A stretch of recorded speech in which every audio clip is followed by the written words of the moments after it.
Right. Not only that Trouba goal, but the one that preceded it, Lafreniere, he was unchecked, number one, because Pedersen lost him, but Domingue was late getting, he saw that pass coming and couldn't get over in time. I thought, at that point, one of those saves has to be made. But to your point, too, Jeff Carter, you can't allow the guy to walk right around you. That's what you're out there to try to stop from happening, and they did. Let's go to Lewis in Turtle Creek. Hey, Lou. Lewis, are you there? I don't know if this would have changed anything this far in the series. In the first two games, the Rangers were hitting high and targeting people in the head. If the refs would have laid down the line and called the penalties, would it have done anything? These are NHL refs you're talking about, Lewis. It's the playoffs. The rules actually don't apply. They take a rule book and ceremonially light it on fire before the beginning of each series to make sure the refs understand that all calls are to be arbitrary, inconsistent, and infuriating to both fan bases. And they succeeded.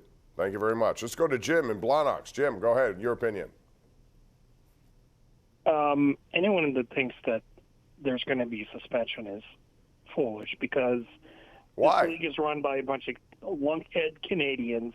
Look at who one of the referees was tonight, Wes McCauley, who got his job because of his daddy, who was a linesman in the NHL for years, who thinks that people come and pay good money to watch him make his zany calls and lets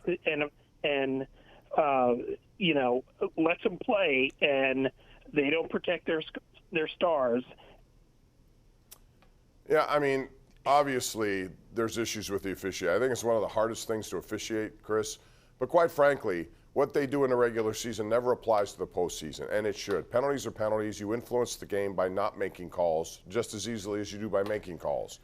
And you have to. There were some in that game that were obvious, and I mean, they were looking right at him and they didn't call him. Well, there was a whole shift right before the Penguins took a power play or got a power play where there were just penalties galore on both teams, but especially the Penguins. And Bob Airey even is saying, like, wow, these refs are swallowing the whistles. It's my favorite absolute ridiculous paradox.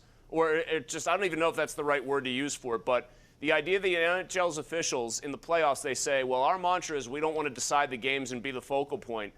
By not calling penalties that should be called, right, you are doing exactly what you claim you don't want to do. It's just, it's such a stupid mindset. I can't come up with a nicer word for it.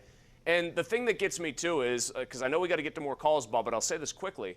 You know, you have Ja Morant. You love the NBA. He has that weird knee injury happen. Poole maybe grabs at his knee, and that's a freak play. But by and large, the NBA protects its stars during the playoffs. Always. Those guys go to the rim, they get fouled, or there's even the thought they get fouled, it probably gets called.